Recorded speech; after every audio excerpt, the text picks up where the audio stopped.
Hello and welcome to PRI in Person 2024. We are coming to you live from the Metro Toronto Convention Centre here in Toronto, Canada. Our first time live studio is here in the heart of the action in PRI's exhibition hall, and you'll be able to see and hear delegates coming and going behind me. I'm Emily West, your digital host for the next 3 days, and I'll be guiding you through a jam-packed agenda curated just for you, our virtual audience. We'll be bringing you exclusive fireside chats, Q&As with exciting guests, as well as previews of what's coming up each day and live plenary sessions. Before we get started, I just need to cover a few key housekeeping points. On this channel, we'll be broadcasting to you live everything from the studio, plenary, and breakout A. The full programme will be recorded and is available to you on demand 24 to 48 hours after each session. We want to pose your questions to our guests, and you can do that using Slido, which you'll find on the right-hand side of your screen. Please make sure to select the correct room when you're submitting questions. For questions to us here in the studio, please select Live Studio. For questions to the plenary, please select Plenary/Studio A. You can check the agenda at any time by choosing Agenda on the navigation bar and selecting PRI in person-digital. And so I'm delighted to kick off by welcoming our first 3 guests into today's live studio. Welcome. Here with me, I have Esther Teeken, COO of PRI, Joseph Bastien, Associate Director of SHARE, the Shareholder Association for Research and Education, and Stephanie Kelly, Head of Greenwheel at Redwheel. Welcome to all of you. Thank you. Thank you. Thank you so much for being here. Before we start with questions to our guests, we have a poll for you watching live. We want to know what you're most excited about, what kinds of sessions you're most excited about for this week's PRI. So please answer the poll, and we're going to come back to your answer shortly. So let's start with you, Esther. We want to hear about your ambitions for the week. Could you tell us, how do you plan on making the most of your time here at PRI in person? Yeah, thank you, Emily. I mean, I've been looking forward so much to this event. It's the convening event that we have at PRI, and it's amazing to see that we have this week more than 2,000 attendees in person and online joining us. I can't wait to listen to them, to learn from them, to connect with them, and convening them during the breaks, the networking aspects, but also the plenary sessions we have, the breakout sessions. It's people from more than 900 organizations from 48 countries and listening to 150 inspirational speakers.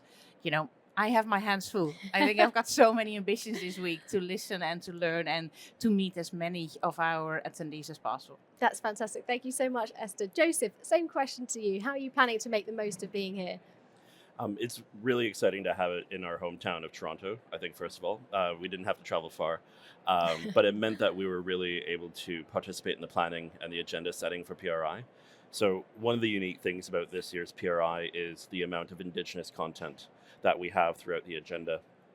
So you'll have an introduction from Chief Claire Soap from the Mississauga New Credit, who will be opening the session. And we have Indigenous speakers throughout the agenda who's speaking on Indigenous rights, title, and interest issues, including sustainable finance throughout the agenda. So I'm going to be making the most of my time attending the sessions where there are Indigenous speakers, and also, the kind of side conversations are always the really exciting after. When you can see. So, if you're joining virtually, join in the chat, ask questions, participate in the polls. But, see if you can attend to get a unique perspective. We also have international Indigenous leaders who are going to be participating as well. So it's not just Canadian Indigenous issues that are represented. So for me, because this aligns with my work, really as many of the Indigenous content sessions as I can attend. We're also looking at hopefully an announcement from the federal government soon on climate taxonomy. And it'll be very exciting to see if we can get a standardized climate taxonomy in Canada as we look to adoption of CSDS 1 and 2, climate disclosures in Canada. So as many sessions as we can get about climate taxonomy, disclosures and engagement, really that's what's on my agenda for the next few days. Thank you, Joseph. Yeah, there's going to be some really interesting conversations happening here at PRI, I'm sure. Stephanie. Oh, sorry, Esther. Go ahead. No worries. Just to add on that from Joseph, it will be interesting to hear what the Deputy Prime Minister tomorrow have to say. Yeah, Yeah, I can't, don't know if I have any insight on that one. But you don't show up if you don't have anything good to bring to the party. So I think absolutely. the fact that the deputy prime minister has confirmed her attendance is probably a very good signal. That it's being taken very seriously by the federal government, and we look forward to their hopefully an announcement from those policymakers. Well, watch this space. Stephanie, over to you. So I have to say, I mean, particularly the focus on Indigenous rights and being located in Canada is amazing. I had the great pleasure of living in Victoria, BC for a year, and forever it will be my kind of second home. I think also, honestly, I'm looking forward to this week just raising climate adaptation with people in conversations, in sessions. I've already actually asked a question in the sustainable finance discussions this morning, and I intend to keep doing that because it's an area that I'm just really passionate about, really focused on at the moment in my research and in my work, is trying to understand how are investors thinking about adaptation in the context of the climate challenge, because so much tends to focus on transition. I know that there's going to be a session that deals specifically with adaptation, which I'm super excited for, and just continually bringing that into the conversation throughout the week, I think will, hopefully give me a lot to think about and enhance my research going forward. Amazing. Well, thank you so much. Let's have a look at our live poll results. What type of sessions are you most excited about this week?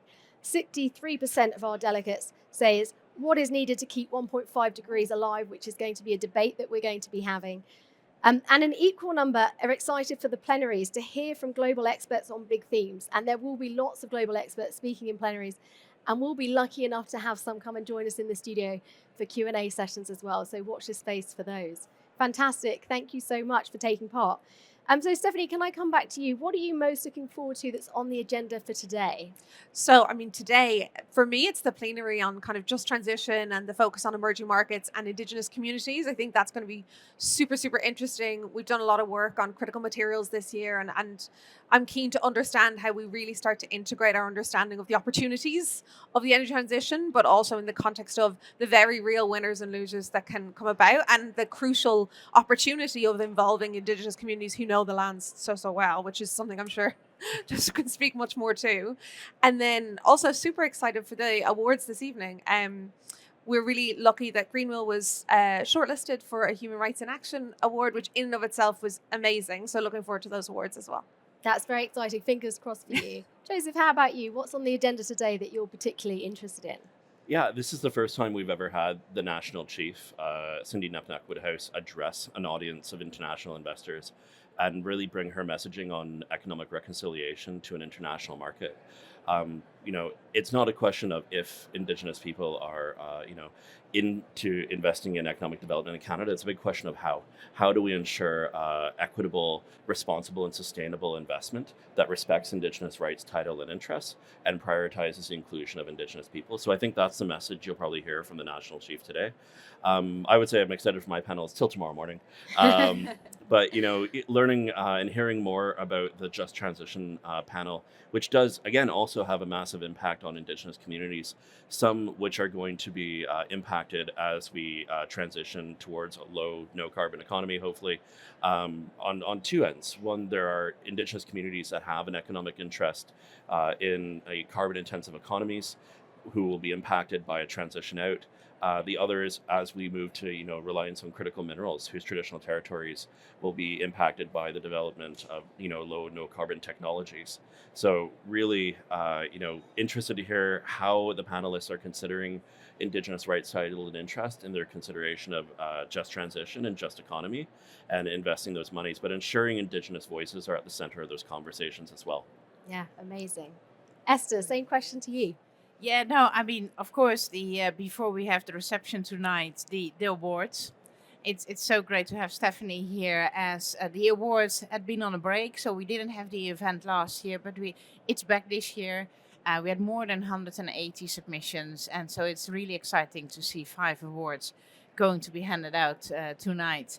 But this afternoon, one of the sessions that I'm also really looking forward is our keynote speaker, Eric Usher. He's the head of the UN Environmental Program Finance Initiative, and he gave a really inspirational speech a week ago. So I can't wait to see his performance again this afternoon. And then the fireside chat that we have this afternoon from Tina Fortman and Wendy Koromal. I think that will be a really inspirational and discussion also, where I hope a lot of people will come with questions on the geopolitical politics, the instability, the anti-ESG aspects, especially being in Canada.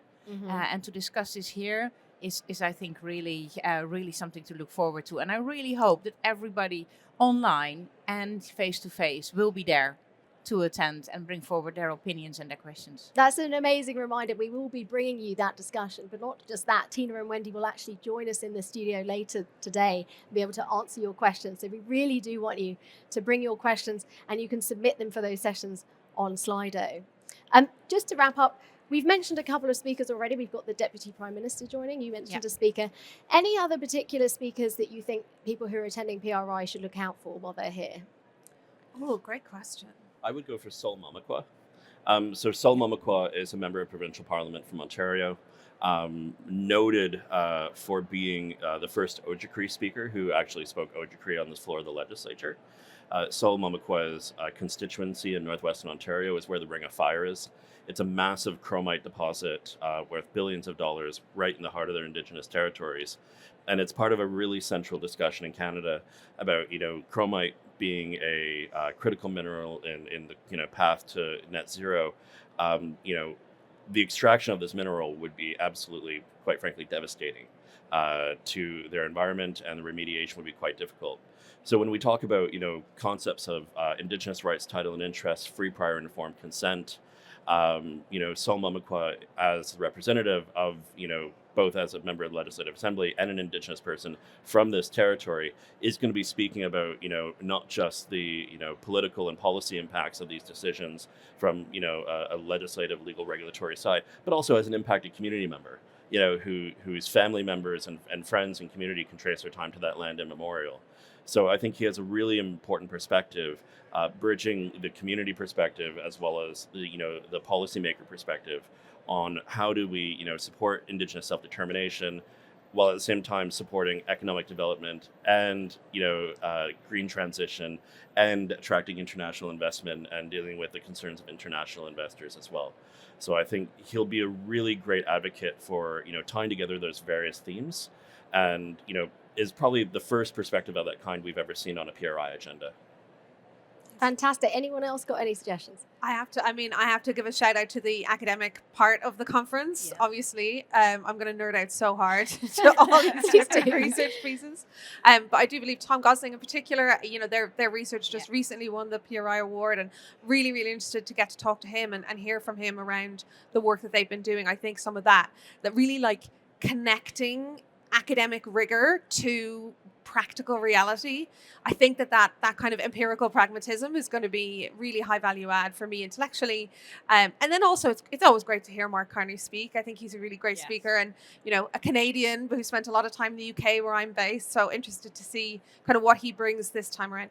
I mean, there is just an amazing program, and as you said, lots of different voices and perspectives, which is going to be fascinating. Any final words, Esther, before we wrap up? Well, I think the fact that we have 40 hours of content this week with the 140 speakers, that's a point that I think, especially also today for the digital attendees. I mean, it's all plenary sessions this afternoon, so they can join us live in the studio and in the plenary sessions. So I think we've never had that at the PRI in-person event. So I really would encourage everyone to dial up the volume and be part of it, and come with the questions and answer the polls. Esther, thank you so much. Thank you so much to all of you for being fantastic guests. As you said, this is the first time that we have a live studio here at PRI for you, our virtual delegates. We're really excited to involve you, and we'll be taking your questions later. Just a final reminder, the full program is being recorded, so anything that isn't broadcast to you live, you can watch and catch up later. So a big thank you to my guests. We're going to have a break for just over 10 minutes, and we'll be back in 10 for the live plenary session.